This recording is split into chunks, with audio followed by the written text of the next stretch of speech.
Good evening learners. I hope you are doing well. Knowledge world के channel पे आप सभी का स्वागत है और आशा करता हूं कि आप सभी लोग अच्छे होंगे। तो कल हम लोगों ने हिस्टोरिकल बैकग्राउंड जो भी पॉलिटी में फर्स्ट चैप्टर था, एवोल्यूशन ऑफ इंडियन कॉन्स्टिट्यूशन, संवैधानिक विकास की यात्रा, उसकी बात हमने कर ली थी पिछली 2 क्लासेस में, जिसमें हमने अधिनियम पढ़ लिए थे। सबसे पहले हमने पढ़ा था जो भी ब्रिटिश ईस्ट इंडिया के अंडर जो भी एक्ट पारित किए गए थे बच्चों, ब्रिटिश ईस्ट इंडिया कंपनी के पहले उनको पढ़ा हमने। फिर हमने उसके बाद जो भी ब्रिटिश क्राउन के अंडर एक्ट पारित किए गए उनको पढ़ा। कहने का मतलब आ रहा है कि ब्रिटिश जो भी संवैधानिक विकास के चरण है उनको पढ़ लिया था, एवोल्यूशन ऑफ इंडियन कॉन्स्टिट्यूशन पढ़ लिया था। आज हम लोग पढ़ेंगे making of the Indian constitution, मतलब संविधान का निर्माण। इसमें हम पढ़ेंगे कि संविधान का निर्माण कैसे हुआ और संविधान सभा की बैठक कब हुई और चुनाव कैसे हुए, कितने सदस्य थे, ये सारी चीजें आज की क्लास में हम बात करेंगे। तो हिस्टोरिकल बैकग्राउंड की हमने बात कर ली थी, ऐतिहासिक पृष्ठभूमि की, जिसमें सबसे पहले हमने कंपनी के अंतर्गत जो भी अधिनियम पारित हुए उनको पढ़ा। फिर उसके बाद हमने ब्रिटिश क्राउन के अंतर्गत 1858 से जो भी अधिनियम पारित हुए उनको पढ़ा। आज हम लोग पढ़ेंगे बच्चों making of the Indian constitution, संविधान का निर्माण कैसे हुआ। तो ये हमारी संविधान निर्माण की पहली क्लास होगी। तो सबसे पहले हम बात करेंगे, तो बच्चों सन 1934 में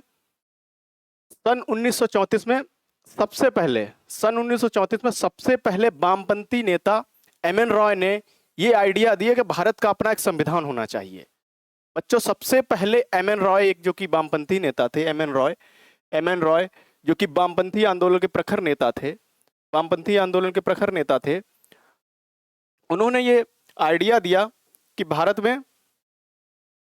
भारत का अपना एक संविधान होना चाहिए, भारत का अपना एक संविधान होना चाहिए। बच्चों एम.एन. रॉय ने सन 1934 में एक आइडिया दिया कि भारत का अपना संविधान होना चाहिए, कि बनाने के लिए एक संविधान सभा होनी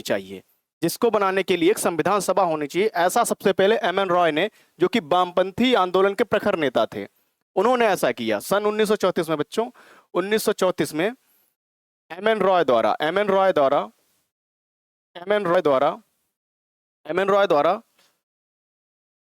ऐसा किया गया। एम.एन. रॉय द्वारा सबसे पहले कॉन्स्टिट्यूशन बनाने का आइडिया दिया गया और इसको बनाने के लिए बच्चों संविधान सभा बने, ऐसा उन्होंने आइडिया दिया। फिर उसके बाद क्या हुआ बच्चों? फिर उसके बाद 1935 में इंडियन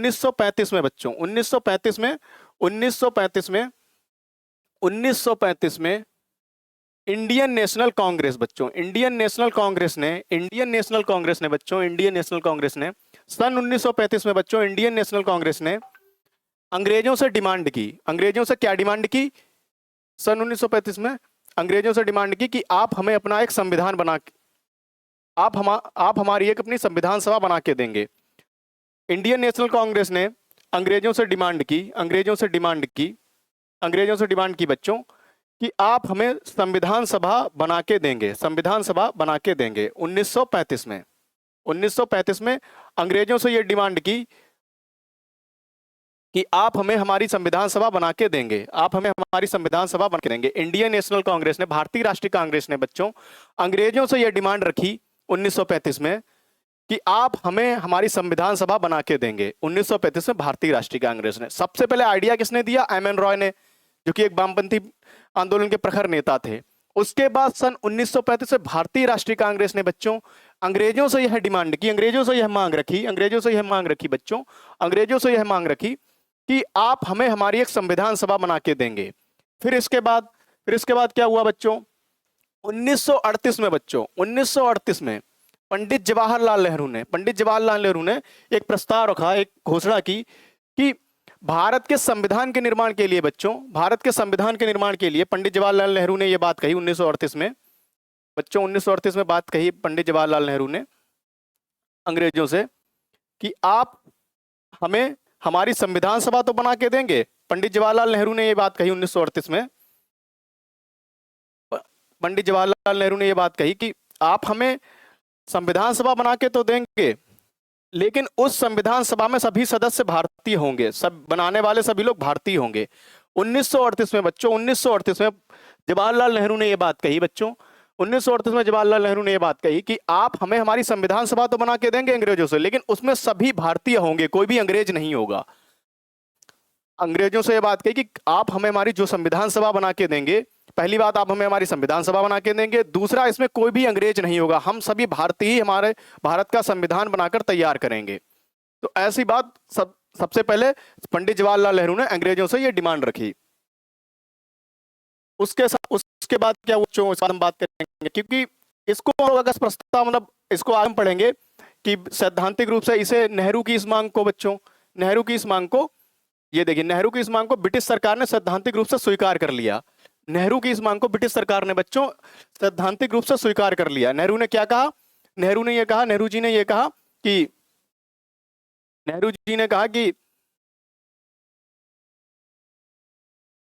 कि आप हमें संविधान सभा जो बना के देंगे, संविधान सभा बना के देंगे, उसमें कोई भी अंग्रेज नहीं होगा, सभी भारतीय होंगे। संविधान सभा में सभी भारतीय होंगे, भारतीय लोग होंगे। ये बात नेहरू जी ने कही, जब पंडित जवाहरलाल नेहरू ने, सभी भारतीय लोग होंगे, मतलब कोई भी अंग्रेज नहीं होगा। यह बात सबसे, अब एक सीक्वेंस है ये कि 1934 में एम एन राव ने यह आइडिया दिया कि हमें हमारा संविधान बनाने के लिए एक संविधान सभा बननी चाहिए बच्चों, हमारा संविधान बनने के लिए एक संविधान सभा बननी चाहिए। उसके बाद बच्चों 1935 में भारतीय राष्ट्रीय कांग्रेस ने अंग्रेजों से यह डिमांड रखी। सबसे पहले भारतीय राष्ट्रीय कांग्रेस ने यह डिमांड रखी अंग्रेजों से कि आप हमें हमारी एक संविधान सभा बना के देंगे।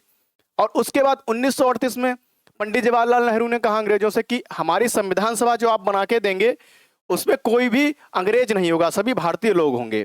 तो इसके बाद हम लोग पढ़ेंगे कि कैसे संविधान सभा का निर्माण हुआ। अब इसके बाद ये कि नेहरू की इस मांग को सैद्धांतिक रूप से स्वीकार कर लिया गया। 1940 में इसे ही अगस्त प्रस्ताव के नाम से जाना जाता है। नेहरू की जिस मांग को अंग्रेजों ने स्वीकार किया उसी को अगस्त प्रस्ताव के नाम से जाना जाता है। इसके बाद हम पढ़ेंगे बच्चों कि क्या हुआ, कि हम जानते हैं 1939 से लेके 1945 तक द्वितीय विश्व युद्ध चला। द्वितीय विश्व युद्ध 1939 से लेके 1945 तक द्वितीय विश्व युद्ध चला। तो उसमें क्या था, अंग्रेज घबरा गए थे बिल्कुल। 1939 से लेके बच्चों 1945 तक द्वितीय विश्व युद्ध चला, हम अच्छे से जानते हैं। 1939 से 1945 तक द्वितीय विश्व युद्ध चला बच्चों, हम अच्छे से जानते हैं कि द्वितीय विश्व युद्ध 1939 से शुरुआत हुई इसकी, और यह 1945 तक चला। द्वितीय विश्व युद्ध 1945 तक चला। यह द्वितीय विश्व युद्ध में अंग्रेजों ने क्या किया कि उनको यह महसूस हुआ कि अब हमें भारतीयों का सहयोग चाहिए। अंग्रेजों को बच्चों यह महसूस हुआ कि अब हमें भारतीयों का सहयोग चाहिए। द्वितीय विश्व युद्ध में अंग्रेजों को बच्चों यह महसूस हुआ कि अब हमें भारतीयों का सहयोग चाहिए, क्योंकि क्या हुआ, मतलब उनकी हालत खराब हो गई थी द्वितीय विश्व युद्ध में। द्वितीय विश्व युद्ध में अंग्रेजों की बच्चों हालत खराब हो गई थी। क्योंकि द्वितीय विश्व युद्ध में किसके खिलाफ हो रहा था बच्चों, Britain versus Germany, Germany plus Japan. द्वितीय विश्व युद्ध किसके मध्य चल रहा था बच्चों, किसके मध्य चल रहा था, Britain versus Germany plus Japan. मतलब ब्रिटेन की हालत खराब कर रखी थी जर्मनी प्लस जापान ने, मतलब अन्य और भी देश थे, मतलब जर्मनी प्लस और जापान ने ब्रिटेन की हालत खराब कर रखी थी, मतलब अंग्रेज बहुत डर गए थे। तो अंग्रेजों ने भारतीयों से क्या कहा, अंग्रेज सबसे पहले, मतलब 1939 से लेकर 1945 तक द्वितीय विश्व युद्ध चला। किसके मध्य चला बच्चों, Britain versus Germany plus Japan, Britain versus Germany plus Japan, इनके बीच चला। अंग्रेज घबरा गए इस युद्ध से, द्वितीय विश्व युद्ध। अंग्रेज आए भारतीयों के पास, जो भी भारतीय नेता थे, आंदोलनकारी थे, उनके पास आए। महात्मा गांधी के पास आए, पंडित जवाहरलाल नेहरू के पास आए, जो भी उस समय प्रमुख नेता थे उनके पास आए। और भारतीय अंग्रेज, मतलब ब्रिटिशर्स, अंग्रेज बच्चों, अंग्रेज भारतीयों के पास आए। भारतीयों के पास आए, अंग्रेज भारतीयों के पास आए और उन्होंने मतलब जो प्रमुख नेता थे उस समय, प्रमुख नेता थे, प्रमुख आंदोलनकारी थे, प्रमुख नेता थे उस समय जो भी, उनके पास आए और कहा कि हमारी मदद करो द्वितीय विश्व युद्ध में, द्वितीय विश्व युद्ध में हमारी मदद करो। हमारे आंदोलनकारियों के पास आए, महात्मा गांधी के पास आए, पंडित जवाहरलाल नेहरू के पास आए, जो प्रमुख नेता थे उस समय आंदोलनकारी थे, उनके पास आए और कहा, भारतीय राष्ट्रीय कांग्रेस के जो प्रमुख लीडर थे उस समय, उनके पास आए, कहा कि हमारी द्वितीय विश्व युद्ध में मदद करो। ब्रिटिशर्स आए भारतीय प्रमुख नेताओं के पास, भारतीय क्रांतिकारियों के पास आए कि हमारी मदद करो द्वितीय विश्व युद्ध में, इसके बाद हम आपकी एक संविधान सभा बना के देंगे। जैसे ही द्वितीय विश्व युद्ध खत्म होगा, मतलब अंग्रेजों ने बच्चों कहा, मतलब कि भारतीय प्रमुख नेताओं से कि आप हमारी मदद करो द्वितीय विश्व युद्ध में। सबसे पहले वो भारतीयों के पास गए, महात्मा गांधी, पंडित जवाहरलाल नेहरू, जो भी उस समय सरदार वल्लभ, जो भी प्रमुख नेता थे उस समय, तो उनसे कहा कि आप हमारी द्वितीय विश्व युद्ध में मदद करो, क्योंकि मतलब हालत खराब कर रखी थी ब्रिटेन और जापान और जर्मनी ने हालत खराब कर रखी थी ब्रिटेन ने। तो ब्रिटेन को यह महसूस हुआ कि अब हमें भारतीयों की जरूरत है, मतलब अपने स्वार्थ के लिए आए भारतीयों के पास, कहा कि हम आपकी संविधान सभा बनाएंगे, हम आपकी संविधान सभा बनाएंगे, आप हमारी मदद करो द्वितीय विश्व युद्ध में। लेकिन हम संविधान सभा बनाएंगे कब? द्वितीय विश्व युद्ध कब तक चला? 1939 से 1945 तक बच्चों, 1945 तक। द्वितीय विश्व युद्ध कब चला? 1939 से लेके 1945 तक।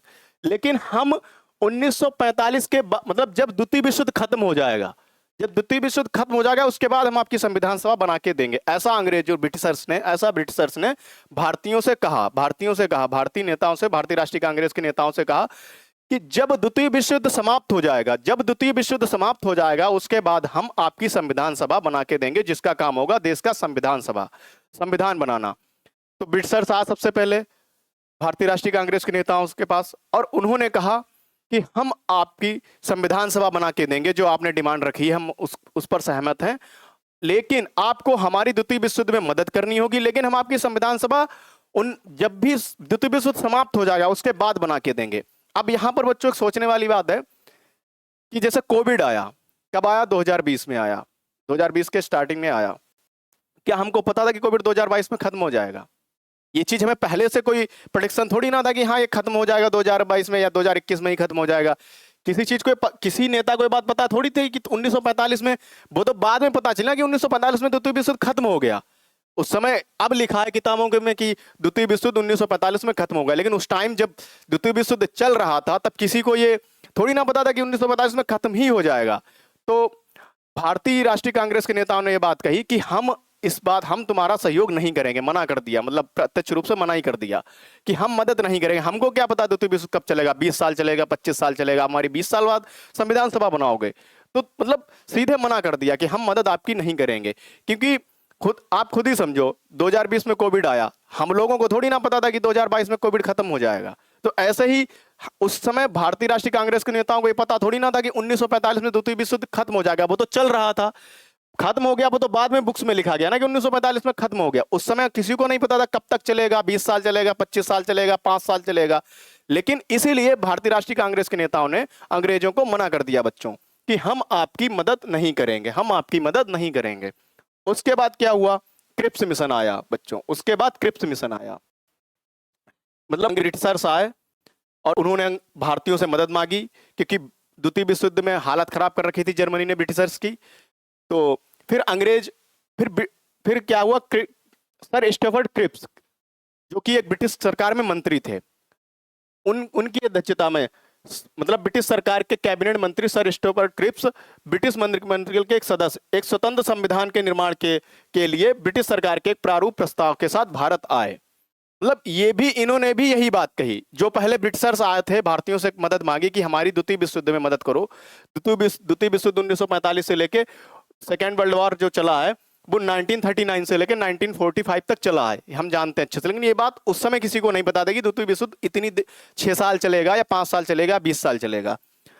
तो सर स्टफर्ड क्रिप्स की अध्यक्षता में, मतलब क्रिप्स मिशन भेजा गया, मतलब क्रिप्स, सर स्टफर्ड क्रिप्स आए, ब्रिटिश मंडल के सरकार में एक मंत्री थे, कैबिनेट मंत्री थे वो, तो वो आए तो क्रिप्स मिशन 1942 में आया बच्चों। कब आया? 1942 में क्रिप्स मिशन आया। सर स्टेफर्ड क्रिप्स, एक जो कि सर इसके अध्यक्ष सर स्टेफर्ड क्रिप्स थे, जो कि सरकार में एक मंत्री थे, इसीलिए क्रिप्स मिशन इसे कहा गया। इन्होंने भी भारतीयों से मदद मांगी द्वितीय विश्व युद्ध में कि आप हमारी मदद करो। जो बात पहले ब्रिटिशर्स बोल चुके थे वही इन्होंने कहा कि आप हमारी मदद करो, द्वितीय विश्व युद्ध में हम आपकी संविधान सभा बनाकर तैयार करेंगे। संविधान में प्रारूप लेकिन इस संविधान को द्वितीय विश्व युद्ध के बाद अपनाया जाना था।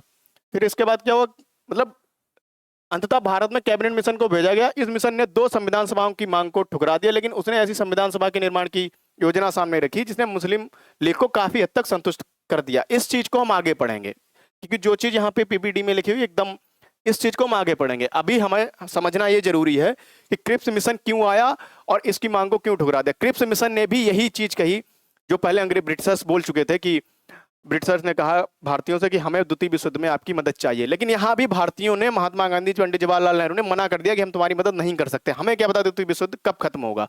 तो क्रिप्स मिशन असफल रहा, क्रिप्स मिशन सफल नहीं हुआ बच्चों।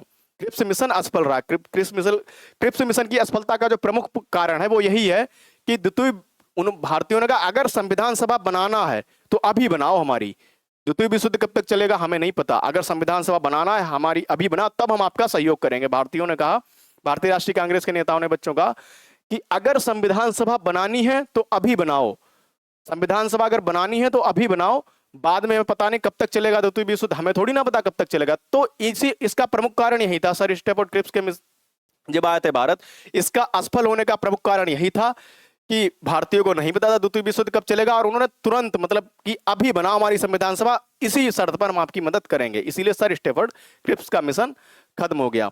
दूसरी बात हम पढ़ेंगे अब क्या हुआ। सर स्टेफर्ड का मिशन बच्चों असफल रहा। 1945 में बच्चों, 1945 में क्या हुआ? 1945 में क्या हुआ बच्चों? 1945 में बच्चों, 1945 में हम जानते हैं 1945 में यूनाइटेड नेशन की स्थापना हुई। यूनाइटेड नेशन की स्थापना हुई 1945 में बच्चों, यूनाइटेड नेशन की स्थापना हुई। यूनाइटेड नेशन की स्थापना हुई, जो कि 24 अक्टूबर को भी दिवस मनाया गया कि संयुक्त राष्ट्र दिवस। तो यूनाइटेड नेशन की स्थापना कभी 1945 को। तो यूनाइटेड नेशन और साथ में यूएस अमेरिका, मतलब कई देश, यूनाइटेड नेशन तो कई देशों का, मतलब 193 कंट्रीज हैं, ठीक है।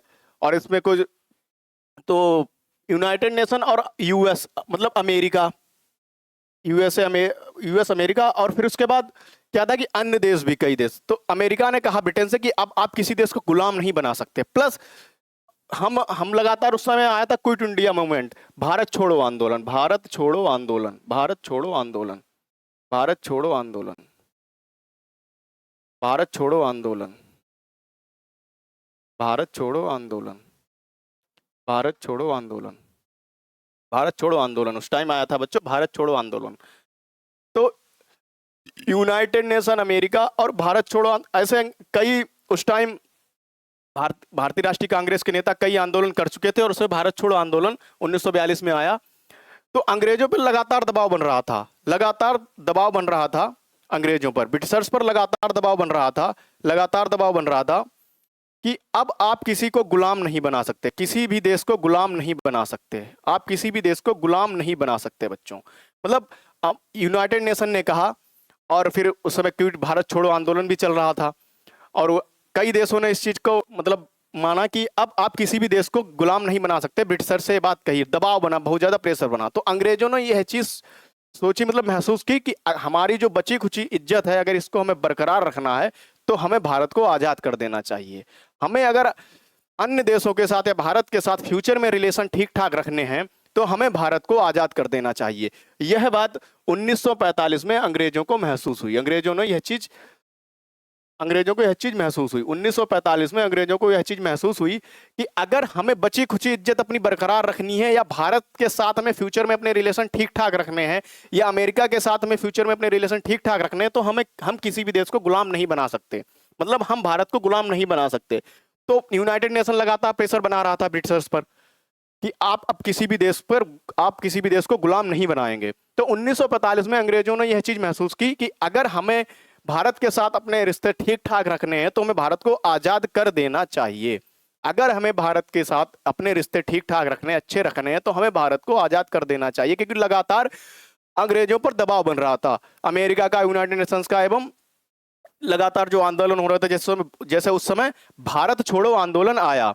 तो यह चीज अंग्रेजों ने महसूस की सर्वप्रथम 1945 में, और अंग्रेजों ने यह चीज महसूस की 1945 में, और अंग्रेजों ने 1946 में कह भी दिया कि हम भारत को आजाद कर देंगे, हम भारत को आजाद कर देंगे। 1945 में ही कह दिया था कि हम भारत को आजाद कर देंगे, क्योंकि उन पर लगातार दबाव बन रहा था बच्चों, उन पर लगातार दबाव बन रहा था। तो यह था कि फिर इसके बाद अंग्रेजों ने ये चीज महसूस की कि हमें तो भारत देश को आजाद करना है, तो किसी भी देश को आजाद करेंगे तो उस देश को कैसे चलाया जाएगा, इसके लिए संविधान की भी तो जरूरत पड़ेगी। अंग्रेजों ने यह बात मान ली कि हम संविधान सभा का निर्माण अब करेंगे, हम संविधान सभा का निर्माण अब करेंगे। अंग्रेजों ने यह चीज स्वीकार कर ली। तो अंग्रेजों ने कह दिया कि अब हम भारत को आजाद कर देंगे। आजाद कर देंगे तो देश को चलाने के लिए कोई संविधान भी तो होना चाहिए बच्चों। देश कैसे चलेगा, इसके लिए संविधान की भी तो जरूरत होगी। और संविधान बनाएगा कौन? संविधान बनाएगा कौन? संविधान सभा। उसके लिए एक संविधान सभा होनी चाहिए। और नेहरू जी ने ये चीज पहले ही कह रखी थी कि संविधान सभा में कोई भी मतलब अंग्रेज ब्रिटिशर्स नहीं होंगे। तो यह बात कही गई कि सभी भारतीय लोग होंगे। तो संविधान सभा, किसी भी देश को चलाने के लिए संविधान की जरूरत होती है बच्चों, की किसी भी संविधान, प्रत्येक देश में के संविधान में उस देश के मूल्यों का दर्पण होता है, आदर्श उद्देश्य निहित होते हैं, क्योंकि कोई भी देश उसके संविधान से ही चलता है। तो ब्रिटिशर्स ने कहा कि अब हम आप भारत को एक संविधान सभा बना के देंगे, जिसका काम होगा देश के लिए संविधान तैयार करना।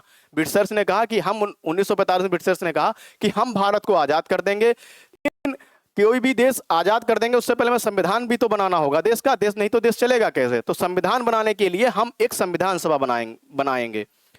तो फिर 1946 में कैबिनेट मिशन आया भारत। कैबिनेट मिशन किस लिए लाया गया बच्चों? कैबिनेट मिशन किस लिए लाया गया? इसका प्रमुख कारण क्या था? क्योंकि अंग्रेजों ने कह दिया था कि हम भारत को आजाद कर देंगे, और आजाद भारत मतलब देश कैसे चलेगा, उसके लिए संविधान की जरूरत होगी बच्चों, और संविधान बनाने के लिए संविधान सभा की जरूरत होगी। तो कैबिनेट मिशन लाया गया। कैबिनेट मिशन लाया गया कब लाया गया? 1946 में। तो बच्चों अगर यह क्वेश्चन आता है कि कैबिनेट मिशन क्यों लाया गया, कैबिनेट मिशन क्यों आया था, इसका प्रमुख कार्य क्या था, तो कैबिनेट मिशन बच्चों इसलिए लाया गया था, इसका प्रमुख कार्य यह था कि देश के लिए संविधान तैयार करना। और संविधान कौन बनाएगा? संविधान सभा बनाएगी। तो कैबिनेट मिशन इसलिए लाया गया था, कैबिनेट मिशन के तहत संविधान सभा बनाएगी, और संविधान सभा ने देश के लिए संविधान तैयार किया। संविधान सभा ने बच्चों देश के लिए संविधान तैयार किया। कैबिनेट मिशन कब आया बच्चों? 1946 में। अब हम बात करें कैबिनेट मिशन में कौन कौन लोग थे। पूछ लेता है क्वेश्चन कि कैबिनेट मिशन में कौन कौन था, कौन कौन लोग थे। तो कैबिनेट मिशन में ब्रिटिश सरकार के मंत्री थे, कैबिनेट मंत्री थे ब्रिटिश सरकार के। तो ब्रिटिश सरकार के कैबिनेट मंत्री थे। सबसे पहले जो क्रिप्स मिशन में आए थे, Stafford Cripps, Stafford Cripps, Stafford Cripps. एक सेकंड बच्चों, तो ठीक है, स्टैफोर्ड क्रिप्स। तो कैबिनेट मिशन योजना द्वारा ये बच्चों लिखा है, कैबिनेट मिशन योजना द्वारा सुझाए गए प्रस्तावों के तहत नवंबर 1946 में संविधान सभा का गठन हुआ। इस योजना की विशेषताएं यह थी। तो कैबिनेट मिशन आया। कैबिनेट मिशन में बच्चों कौन कौन था?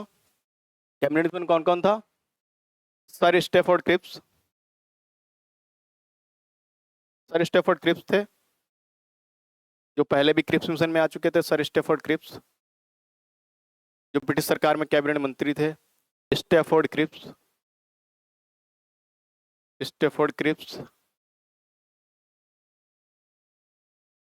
सर स्टैफोर्ड क्रिप्स थे। दूसरे Pethick Lawrence, sir Pethick Lawrence, Pethick Lawrence, Pethick Lawrence, Pethick Lawrence थे बच्चों।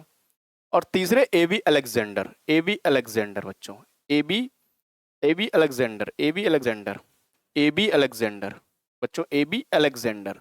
कौन थे तीसरे? A B Alexander. बहुत इंपॉर्टेंट क्वेश्चन है, पूछ लेता है एबी अलेक्जेंडर। मतलब कैबिनेट मिशन कब आया और कैबिनेट मिशन में कौन कौन था, कैबिनेट मिशन में कौन कौन था। तो कैबिनेट मिशन आया, तो कैबिनेट मिशन में बच्चों sir Stafford Cripps, Pethick Lawrence, A B Alexander. बच्चों ये कौन थे बच्चों? ये कौन थे बच्चों? यह ब्रिटिश सरकार में बच्चों, यह ब्रिटिश सरकार में बच्चों, यह ब्रिटिश सरकार में बच्चों कैबिनेट मंत्री थे। यह ब्रिटिश सरकार में कैबिनेट मंत्री थे बच्चों। यह ब्रिटिश सरकार में कैबिनेट मंत्री थे। यह ब्रिटिश सरकार में बच्चों कैबिनेट मंत्री थे।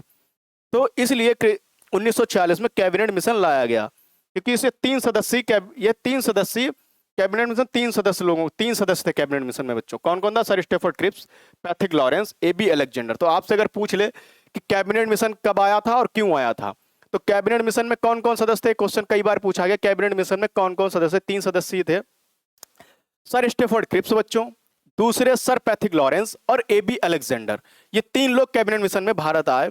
ये तीन लोग कैबिनेट मिशन में थे, तीन सदस्य थी। और इन्होंने क्या किया कि भारत में संविधान सभा निर्माण की, संविधान सभा निर्माण करने का कार्य किया। और संविधान सभा निर्माण का क्या काम था बच्चों? संविधान सभा का निर्माण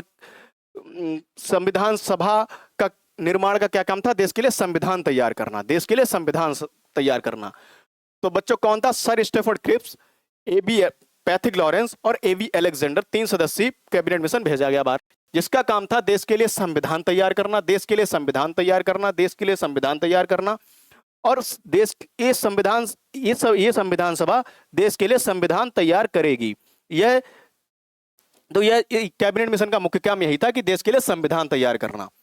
तो कई बार बच्चों क्वेश्चन आ जाता है, लिखेंगे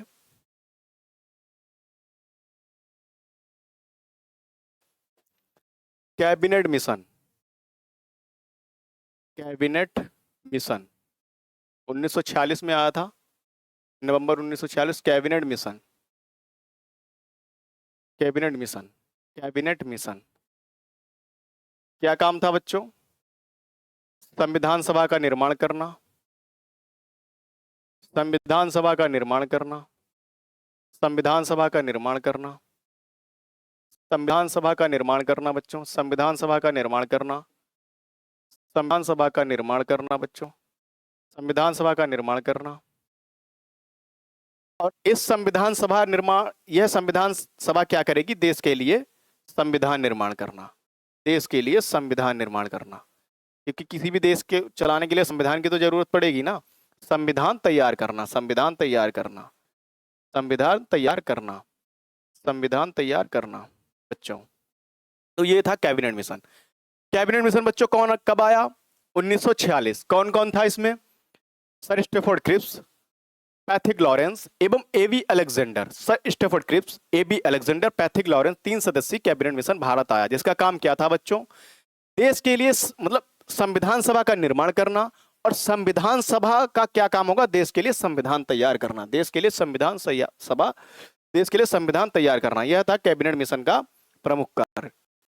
पूछ लेता है बार कि देश कैबिनेट मिशन क्यों आया था, कैबिनेट क्यों भेजा गया था देश में? इसका मुख्य कारण यह था कि देश के लिए संविधान सभा बनाना, संविधान का काम था के लिए संविधान तैयार करना। अब बच्चों एक इंपॉर्टेंट चीज आती है कि संविधान सभा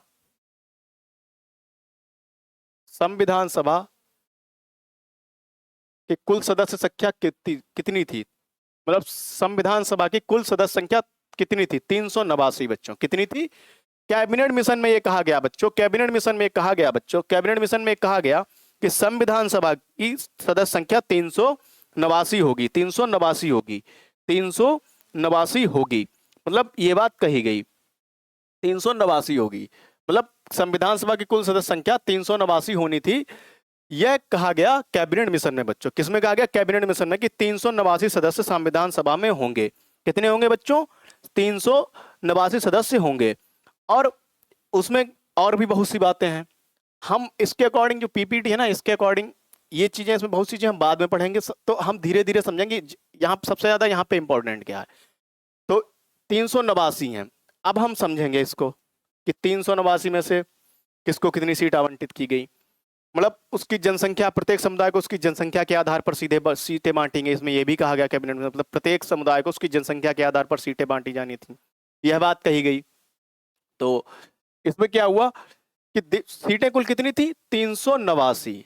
389 कुल सीटें थी किसमें? संविधान सभा में। संविधान, एक सेकंड थोड़ा, 389, 389, 389। संविधान सभा में कुल कितनी सीटें थी? 389। 389 सीटें थी संविधान सभा में बच्चों, 389 सीटें थी। 300। कई बार क्वेश्चन आता है कि कैबिनेट मिशन में कितनी सीटों की बात की गई संविधान सभा के लिए? 389। अब 389 में क्या था बच्चों? 389 में इनको डिवाइड किया गया। 389 में उस समय, जिस समय हम अंग्रेजों के गुलाम में, उसमें भारत दो पार्ट में डिवाइड था, एक ब्रिटिश भारत, दूसरा देसी रियासतें। एक ब्रिटिश भारत, जिस समय हम अंग्रेजों के गुलाम थे, उसमें भारत दो पार्ट में विभाजित था, मतलब अंग्रेजों ने विभाजित देसी रियासतें और British Bharat. British Bharat, British Bharat और देसी रियासतें। जिस समय हम अंग्रेजों के गुलाम थे बच्चों, उसमें भारत दो भागों में विभाजित था, एक ब्रिटिश भारत, दूसरा देसी रियासतें। देसी रियासतें, देसी रियासतें, देसी रियासतें। इस चीज को हम समझेंगे यहीं पे बच्चों, देसी रियासतें, देसी रियासतें। जिस समय बच्चों में अंग्रेजों के गुलाम थे, भारत दो भागों में विभाजित था, देसी रियासतें एवं ब्रिटिश भारत। देसी रियासतें एवं ब्रिटिश भारत। सबसे पहले देसी रियासतें क्या मतलब है और ब्रिटिश भारत का हम समझेंगे अभी एक सेकंड। तो दो में डिवाइड था। तो देसी रियासतें मतलब यह भारत, मान लो ये इंडिया है, यह इंडिया है, इंडिया, यह भारत है, भारत है, ठीक है। इसको दो भागों में विभाजित कर दो, दो भागों में विभाजित कर दो। यहां पे लिख दो ब्रिटिश भारत, यहां पे लिख दो ब्रिटिश भारत, यहां पे लिख दो ब्रिटिश भारत बच्चों, यहां पे लिख दो ब्रिटिश भारत, यहां पे लिख दो ब्रिटिश भारत। दूसरा यहां पे लिख दो बच्चों देसी रियासतें, देसी रियासतें, देसी रियासतें। अब ब्रिटिश भारत कौन का मतलब क्या था और देसी रियासतों का मतलब क्या था? देसी रियासतें, देसी रियासतें, देसी रियासतें बच्चों। यहां पे हम समझेंगे ब्रिटिश भारत का मतलब क्या था, देसी रियासतों का मतलब क्या था। ब्रिटिश भारत का मतलब क्या था, देसी रियासतों का मतलब क्या था, हम यह समझेंगे बच्चों। मतलब क्योंकि ब्रिटिश भारत किसको कहा गया? जहां अंग्रेज मतलब अंग्रेज प्रत्यक्ष रूप से शासन करते थे, प्रत्यक्ष रूप से अंग्रेजों का शासन था, प्रत्यक्ष रूप से, प्रत्यक्ष रूप से अंग्रेजों का शासन था, प्रत्यक्ष रूप से शासन था अंग्रेजों का। प्रत्यक्ष रूप से शासन जहां था उनको ब्रिटिश शासन कहा गया, उसको ब्रिटिश शासन कहा गया। जहां अंग्रेजों का कब्जा, मतलब जहां अंग्रेज प्रत्यक्ष रूप से अपने आप शासन करते थे, उसको कहा गया ब्रिटिश भारत बच्चों, उसको कहा गया ब्रिटिश भारत। जहां अंग्रेज प्रत्यक्ष रूप से शासन करते थे, उसको कहा गया बच्चों ब्रिटिश भारत। जहां बच्चों अंग्रेज प्रत्यक्ष रूप से डायरेक्ट रूल करते थे, डायरेक्ट रूल करते थे, जहां डायरेक्टली रूल अंग्रेजों का था, उसको हम बोलते हैं ब्रिटिश भारत। अब देसी रियासतों की बात हम करेंगे, प्रिंसली स्टेट्स की बात करेंगे। प्रिंसली स्टेट्स किसे कहते हैं? प्रिंसली स्टेट्स किसे कहते हैं? प्रिंसली स्टेट्स या देसी रियासतें उनको कहते हैं जहां कब्जा तो ब्रिटिशर्स का ही था बच्चों, कब्जा तो ब्रिटिशर्स का ही था, लेकिन वहां शासन करने के लिए उन्होंने एक राजा रख रखा था, राजा किंग बैठा रखा था, नाम मात्र का था, चलती अंग्रेजों की ही थी बच्चों। तो जहां अंग्रेजों का डायरेक्टली शासन था बच्चों, उसको कहा गया ब्रिटिश भारत। जहां बच्चों अंग्रेजों का डायरेक्टली शासन था, उसको कहा गया ब्रिटिश भारत। जहां अंग्रेजों ने शासन करने के लिए राजा को बैठा रखा था, जहां राजा शासन करता, कब्जा ब्रिटिशर्स का ही था, लेकिन वहां शासन कौन करता था? रूल किसका था? राजा का था। कब्जा ब्रिटिशर्स का था, चलती ब्रिटिशर्स की ही थी, राजा की नहीं चलती थी, लेकिन हाँ राजा रूल करता था। तो मतलब प्रतीकात्मक रूप बोल दो, कब्जा ब्रिटिशर्स का ही था। तो जहां किंग मतलब राजा बैठा था, जहां राजा बैठा था, राजा रूल करता था, इनडायरेक्टली यहां भी शासन अंग्रेजों का ही था। जहां इनडायरेक्टली मतलब शासन अंग्रेजों का था, उसको बोलेंगे प्रिंसली स्टेट, देसी रियासतें। जहां डायरेक्टली अंग्रेजों का शासन था, उसको हम बोलेंगे ब्रिटिश भारत, ब्रिटिश भारत। तो जहां अंग्रेज डायरेक्टली मतलब प्रत्यक्ष रूप से शासन करते थे, उसको बोलते हैं ब्रिटिश भारत।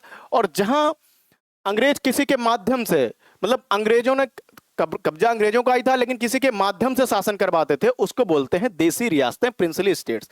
यह इसका मतलब यह था देसी रियासतें, प्रिंसली स्टेट्स का।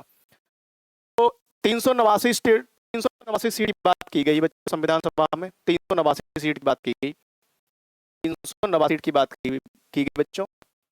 आगे बढ़ेंगे।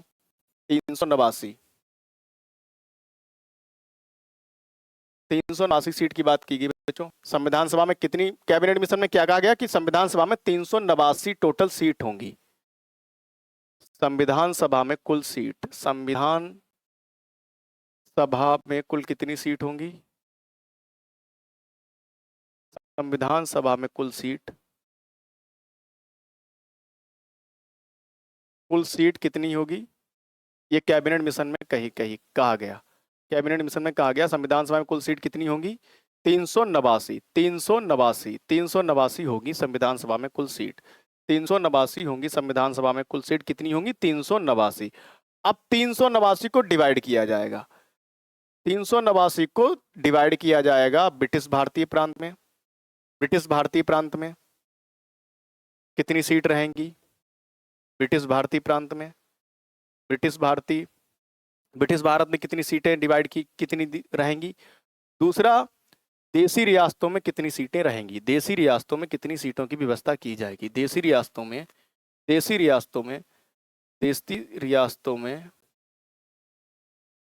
कितनी सीटें रहेंगी? तो बच्चों 389 कुल सीट थी, जिसमें ब्रिटिश भारत में सीटों की संख्या 296 थी।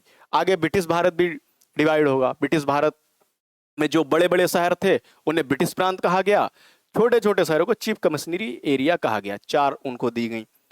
और 93 सीट देशी रियासतें, 93 सीट देशी रियासतें और 296 ब्रिटिश भारत को दी गई। 296 ब्रिटिश भारत में सीटों की व्यवस्था की गई, 93 देशी रियासतों के लिए बात की। इनको जब बच्चों ऐड करोगे, तो 389 ही होगा, 389 ही होगा। 296 प्लस 93 करोगे बच्चों, 296 प्लस 93 करोगे, 296 प्लस 93 करोगे जब बच्चों, 296 प्लस 296 ब्रिटिश भारत 93 सीटें मतलब बात की गई इनको, तो 296 सीटें ब्रिटिश भारत को दी गई और इनको अगर प्लस करोगे तो 389 ही होगा। मतलब 296 को अगर 93 से प्लस करोगे तो 389 ही होगा। आप देख लो, 296 प्लस 93 389 होगा। यह बात की गई। 296 ब्रिटिश भारत को दी गई और 93 सीट दी गई हैं ब्रिटिश भारत को। 93 सीट दी गई देशी रियासतों को। हमने मतलब बच्चों समझा ही दिया कि 93 सीट देशी रियासतें क्या थी और ब्रिटिश भारत क्या था। ब्रिटिश भारत वो जहां डायरेक्टली अंग्रेज रूल करते थे, और देशी रियासतें वो जहां उन्होंने रूल करने के लिए एक राजा को बैठा रखा था, जहां रूल करने के लिए एक राजा को बैठा रखा था, जहां रूल करने के लिए एक राजा को बैठा रखा था बच्चों। तो ब्रिटिश भारत, आशा करता हूं चीज आपको समझ में आएगी। हम पीपीटी के अकॉर्डिंग नहीं पढ़ेंगे क्योंकि वहां से फिर हमें समझ में नहीं आएगा, क्योंकि हमें वहां से समझ में नहीं आएगा, इसीलिए हम पीपीटी के अकॉर्डिंग नहीं चलेंगे बच्चों। इसीलिए हमें यूज कर मतलब यह है कि पीपीटी के अकॉर्डिंग हम नहीं चलेंगे, हाँ समझते चलेंगे पीपीटी को। यहाँ भी 389 की लिखा हुआ 389 सीट होनी थी। इनमें से 296 सीटें ब्रिटिश भारत और 93 सीटें देशी रियासतों को आवंटित की जानी थी। तो हम समझते हुए चलेंगे, डायरेक्ट अगर ऐसे पीपीटी को समझेंगे नहीं तो फिर पीपीटी में समझ में कुछ आएगा नहीं। तो हम पहले समझेंगे भी उस चीज को कि पीपीटी में लिखा क्या है। संविधान सभा की कुल सदस्य संख्या 389 थी। इनमें 296 ब्रिटिश भारत और 93 सीटों की व्यवस्था की गई, 93 सीटों की व्यवस्था की गई देशी रियासतों के लिए। अब हम बात करेंगे, ब्रिटिश भारत को भी बच्चों डिवाइड किया गया। ब्रिटिश भारत मतलब ब्रिटिश भारत में भी जो ब्रिटिश प्रोविंसेस थी, ब्रिटिश प्रांत जो थे, ब्रिटिश प्रोविंसेस थी, ब्रिटिश प्रोविंसी, उनके लिए 292 सीट की व्यवस्था की गई।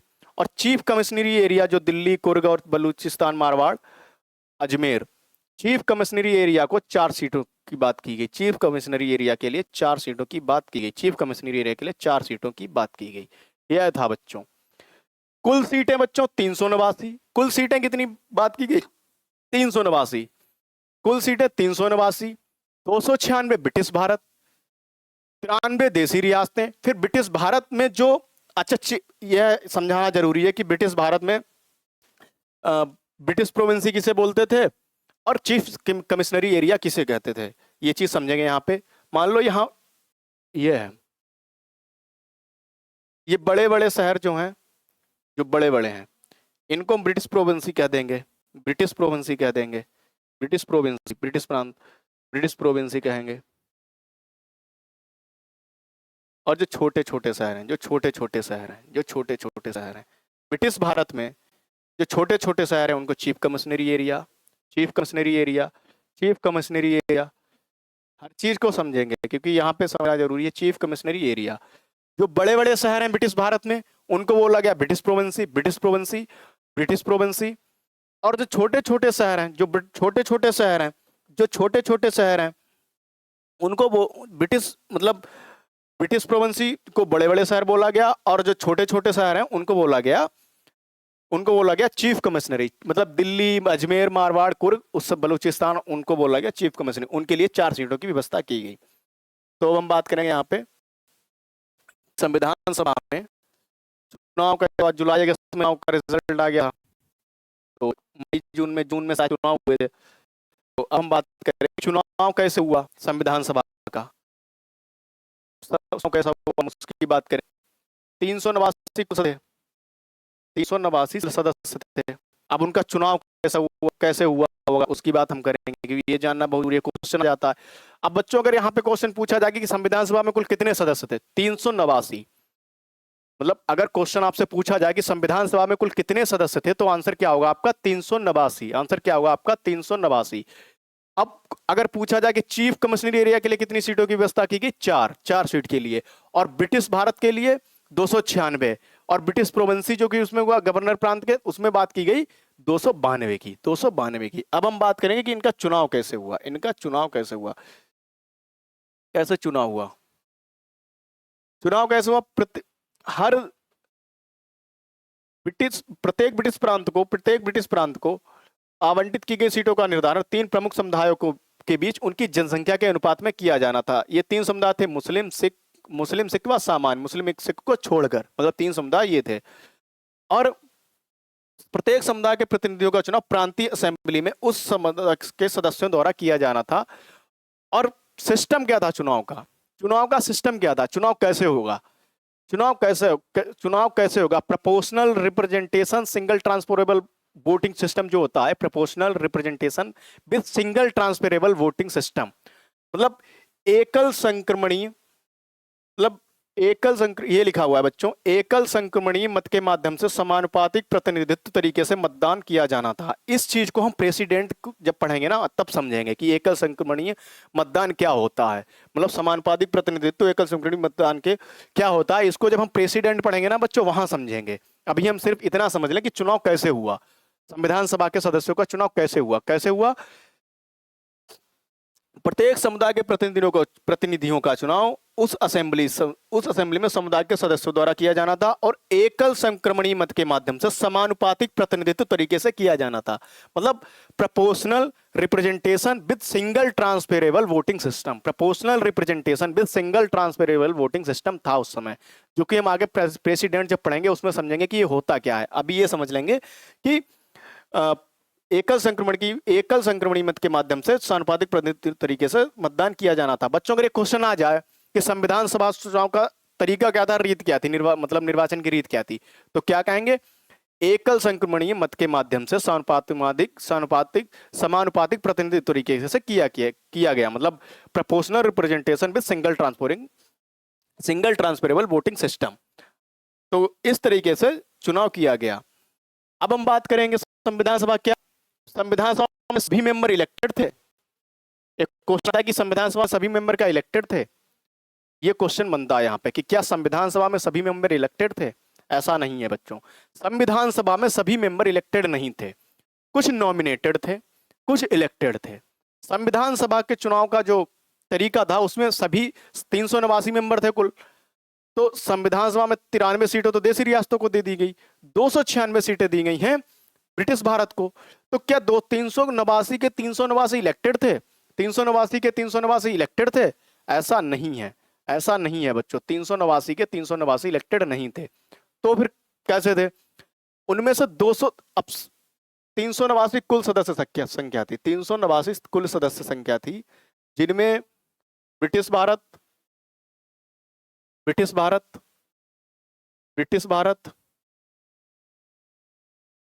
296 व देशी रियासतें बच्चों, देशी रियासतें 73 सीट, देसी रियासतें 73 सीट। ब्रिटिश भारत में 296। ब्रिटिश भारत पहले समझा चुके हैं, यहाँ समझाने की जरूरत नहीं है। तो जो बच्चों, अब यहाँ हम ये पढ़ेंगे कि क्या सभी मेंबर इलेक्टेड थे। हमने मना किया कि नहीं, 200 सभी मेंबर 389 के 389 इलेक्टेड नहीं थे। तब कैसा, किस तरीके से चुनाव हुआ उनका? जो बच्चों ब्रिटिश भारत में मेंबर थे, इनका चुनाव हुआ, इनका चुनाव हुआ, ये इलेक्टेड थे, ये इलेक्टेड मेंबर थे, इलेक्टेड मेंबर ये थे, इनके लिए चुनाव हुआ, इनके लिए चुनाव हुआ, इनके लिए चुनाव हुआ। मतलब सभी मेंबर इलेक्टेड नहीं थे, सभी मेंबर इलेक्टेड नहीं थे बच्चों। जो मेंबर ब्रिटिश भारत में थे उनके लिए चुनाव हुआ बच्चों, जो मेंबर ब्रिटिश भारत में हुए थे उनके लिए चुनाव हुआ। जो सीटें ब्रिटिश भारत के लिए व्यवस्था की गई उनके लिए चुनाव हुआ। 296 के लिए चुनाव हुआ, सॉरी 73 लिख दिया मैंने, 93 सीट लिखना चाहिए था। 93 सीटें थी बच्चों, अगर कहीं पे लिख गया हो गलती से, 93 सीटें थी, 93 सीटें थी। 93 के लिए चुनाव नहीं हुआ, इनके लिए इलेक्शन नहीं हुआ, नो इलेक्शन, मतलब नो इलेक्शन। यहां चुनाव नहीं हुआ, यहां चुनाव नहीं हुआ, यहां चुनाव नहीं हुआ। 296 के लिए इलेक्शन हुआ, 93 के लिए चुनाव नहीं हुआ। अब आपके मन में सवाल आ रहा होगा कि 93 सीटें फिर कैसे भरी गई, 93 सीटें कैसे भरी गई? तो 93 सीटों के लिए जो देसी रियासतों पे रूल कौन करता था बच्चों? हम पढ़ चुके हैं अभी, देसी रियासतों पे कौन रूल करता था? किंग करता था, वहां राजा बैठा था किंग के। अब क्या हुआ, अंग्रेजों ने किंग को यह पावर दे दी, किंग को यह पावर दे दी कि आप जिस व्यक्ति को चाहो, आपको लगता है कि यह व्यक्ति संविधान सभा में मेंबर होने योग्य है, आप उसको मनोनीत कर सकते हो, नॉमिनेटेड। मतलब यहां जो सभी मेंबर थे बच्चों, यहां जो सभी मेंबर थे वो नॉमिनेटेड थे, नॉमिनेटेड थे, मनोनीत थे, नॉमिनेटेड मनोनीत थे, नॉमिनेटेड मेंबर थे, मनोनीत थे। तो 93 के 93 सदस्य मनोनीत थे। 93 के देसी रियासतों में जो भी मेंबर थे वो मनोनीत थे बच्चों। देसी रियासतों में जो भी मेंबर थे वो मनोनीत थे बच्चों। 296 के लिए चुनाव हुआ, 93 के लिए चुनाव नहीं हुआ। अंग्रेजों ने क्या किया बच्चों? अंग्रेजों ने क्या किया? राजा को पावर दे दी, राजा को शक्ति दे दी है, राजा को शक्ति दे दी कि वह जो व्यक्ति जिसको योग्य समझे उसको वो नॉमिनेट कर सकता है, जिसको योग्य समझे उसको नॉमिनेट कर सकता है, उसको मनोनीत कर सकता है। जिसको वो योग्य, जिसको लगता है कि हाँ ये मेंबर बन सकता है, जिसको यह लगता है कि यह मतलब यह मनोनीत होने योग्य है, इसको मनोनीत किया जा सकता है, उसको राजा को शक्ति दी गई ब्रिटिशर्स के द्वारा कि हाँ 93 की 93 सीटें तुम भरोगे, तुमको यह शक्ति है, तुम्हें जो व्यक्ति ठीक लगे उसको संविधान सभा में, मतलब उसके लिए मनोनीत कर दो। तो राजा को यह शक्ति ब्रिटिशर्स द्वारा दी गई। लेकिन 296 के लिए प्रॉपर चुनाव हुआ। अब हम कह सकते हैं कि संविधान सभा का चुनाव कैसा था, संविधान सभा कैसे चुनी गई? तो बच्चों संविधान सभा पार्सली इलेक्टेड थी, पार्सली नॉमिनेटेड थी, पार्सली इलेक्टेड थी, पार्सली नॉमिनेटेड थी बच्चों, पार्सली इलेक्टेड थी, पार्सली नॉमिनेटेड थी। संविधान सभा पार्सली इलेक्टेड थी, पार्सली नॉमिनेटेड थी। अच्छे से समझा?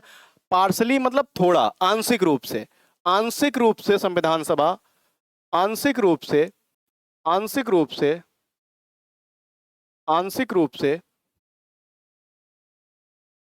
चुनी हुई, आंशिक रूप से चुनी हुई, या इधर एक सेकेंड, आंशिक रूप से हम पढ़ चुके हैं बच्चों। 296 के लिए चुनाव हुआ संविधान में, 296 के चुनाव हुआ। 93 सीटों का अधिकार दिया गया देसी रियासतों के लिए, 93 सीट आप भरेंगे। अंग्रेजों ने राजा को शक्ति दी कि जिसको ठीक समझे उसको मनोनीत कर दे, जिसको वह ठीक समझे। यहाँ एक चीज की गई थी कि राजा खुद मनोनीत नहीं हो सकता। ये हम आगे पढ़ेंगे बच्चों कि राजा, ब्रिटिशर्स ने कहा कि वह किसी अपने प्रतिनिधियों को मनोनीत कर दे लेकिन खुद मनोनीत नहीं हो सकता। इस चीज के बारे में आगे पढ़ेंगे। तो संविधान सभा चुनाव का तरीका कैसा था बच्चों, वो तुम पढ़ी चुके, एकल संक्रमणी मत के माध्यम से और समानुपातिक प्रतिनिधित्व तरीके से किया गया। अब हम पढ़ेंगे कि संविधान सभा में मतलब पार्सली इलेक्टेड मतलब आंशिक रूप से, पार्सली मतलब आंशिक, थोड़ा, आंशिक रूप से, आंशिक रूप से चुनी हुई, आंशिक रूप से चुनी हुई, चुनी हुई एवं आंशिक रूप से, आंशिक रूप से मनोनीत, आंशिक रूप से नॉमिनेटेड, आंशिक रूप से मनोनीत, आंशिक रूप से मनोनीत। ना पूरी तरीके से इलेक्टेड थी क्या बच्चों पूरी तरीके से? अगर इलेक्टेड पूरी तरीके से होती तो 389 के 89 इलेक्शन के माध्यम से ही चुने जाते, लेकिन चुनाव के माध्यम से ही चुने जाते, लेकिन 93 जो देशी रियासतों में सीटें की व्यवस्था की गई, उनको मनोनीत करने की व्यवस्था की गई, जो कि राजा के पास पावर थी कि जिसको वह ठीक समझे उस अपने प्रतिनिधियों को मनोनीत कर दे। लेकिन 93 सीट मनोनीत थी, तो ना तो पूरी तरीके से इलेक्टेड थी, ना पूरी तरीके से मनोनीत थी, तो हम कह सकते हैं पार्सली इलेक्टेड पार्सली नॉमिनेटेड। संविधान सभा को हम बोलेंगे पार्सली इलेक्टेड पार्सली नॉमिनेटेड, मतलब आंशिक रूप से चुनी हुई, आंशिक रूप से मनोनीत। न पूरी तरीके से इलेक्टेड थी संविधान सभा, न पूरी तरीके से इलेक्टेड थी बच्चों, न पूरी तरीके से इलेक्टेड थी, न पूरी तरीके से इलेक्टेड थी बच्चों, न पूरी तरीके से मनोनीत थी। तो हम कह सकते हैं कि चुनाव का माध्यम जो था एकल संक्रमणी के माध्यम से हुआ, एकल संक्रमणी मत के माध्यम से हुआ। तो आंशिक रूप से चुनी हुई थी बच्चों, आंशिक रूप से मनोनीत थी। मतलब बाद में हुआ कि, लेकिन अंग्रेजों ने राजा से यह भी कह दी थी, शक्ति दे दी, लेकिन खुद नहीं बन सकता था, जिसके बाद हम इसके बारे में बाद में बात करेंगे। तो संविधान सभा के लिए बच्चों, संविधान सभा के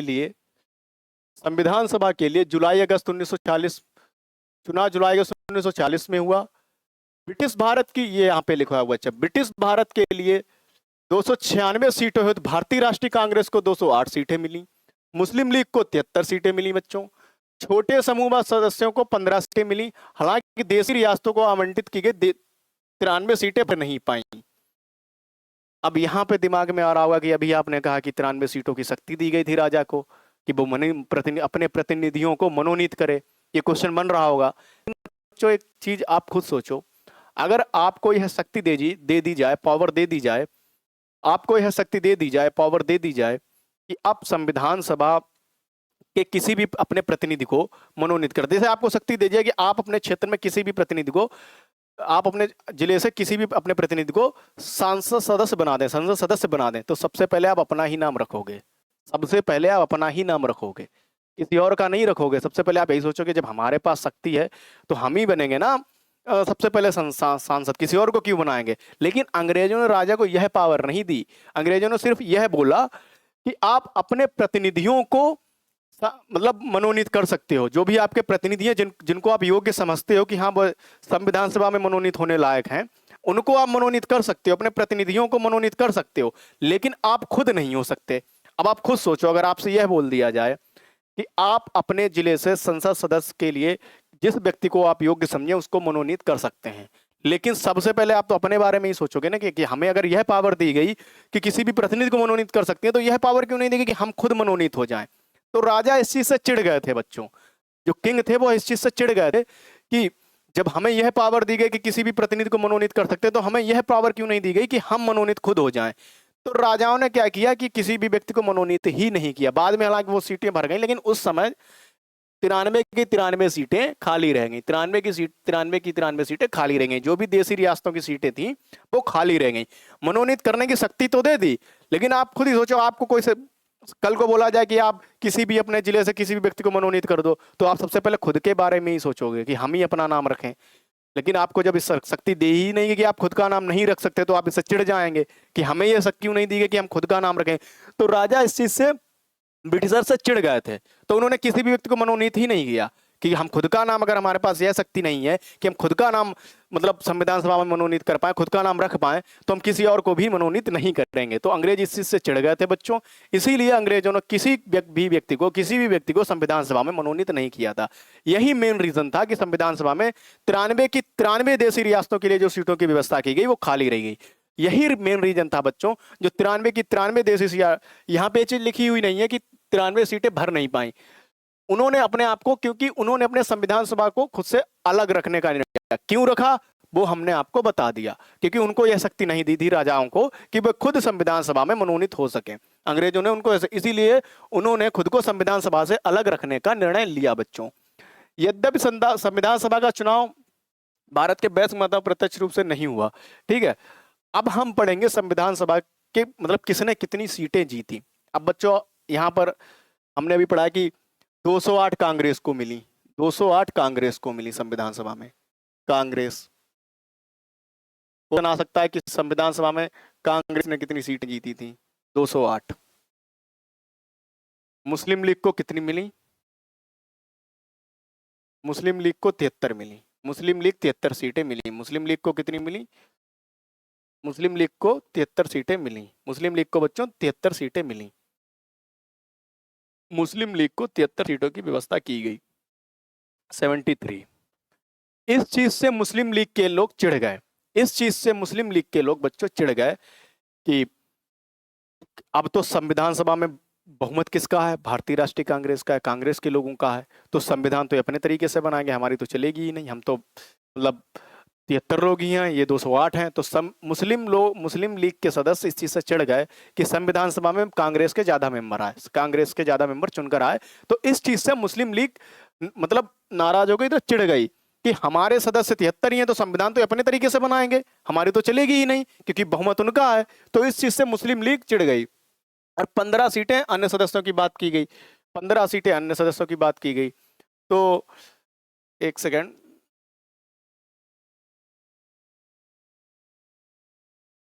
15 सीटें मुस्लिम सदस्यों की बात की गई थी बच्चों।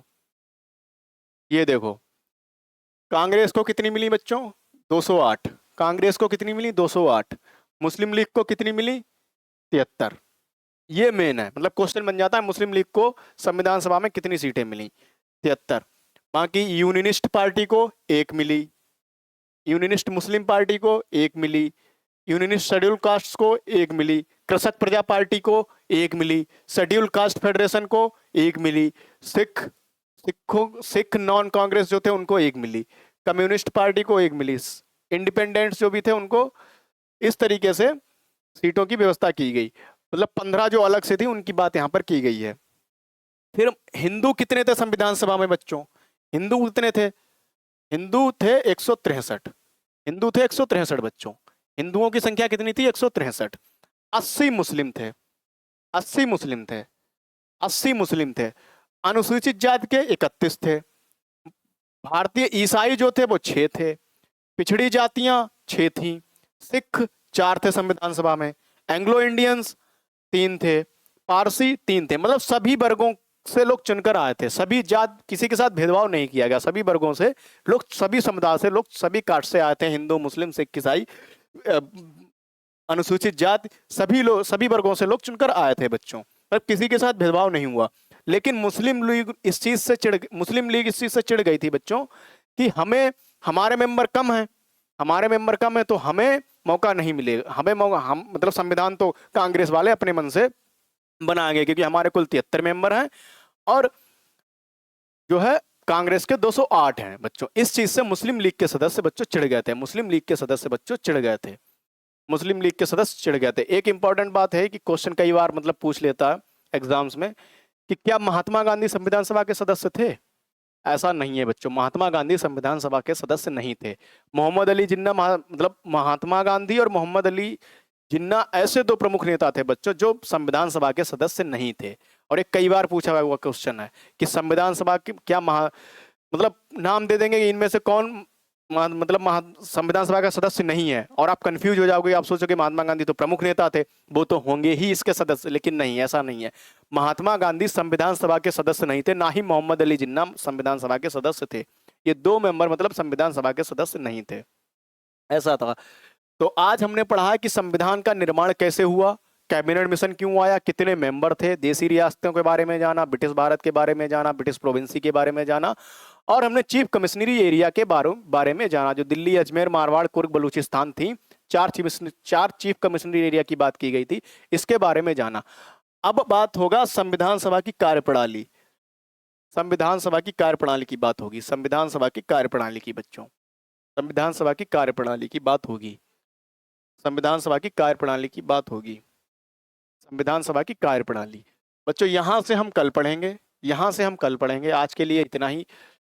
इस लेक्चर को, आशा करता हूँ ये लेक्चर आपको जरूर समझ में आया होगा, क्योंकि इसमें कुछ ऐसा नहीं था जो मतलब समझ में ना आए। जो भी कंफ्यूजन थी मतलब सबका मतलब अच्छे से बता दिया। आशा करता हूँ आपको ये लेक्चर बहुत अच्छे से समझ में आया होगा। कल हम लोग बच्चों बात करेंगे संविधान सभा की कार्यप्रणाली के बारे में। कल हम बात करेंगे बच्चों संविधान सभा की कार्यप्रणाली के बारे में। कल हम बात करेंगे संविधान सभा की कार्यप्रणाली के बारे में। इसमें हम पढ़ेंगे पहली बैठक कब हुई, और समितियों में कौन किस समिति का अध्यक्षता, कौन किस समिति का सदस्यता, यह सब पढ़ेंगे कल के लेक्चर में।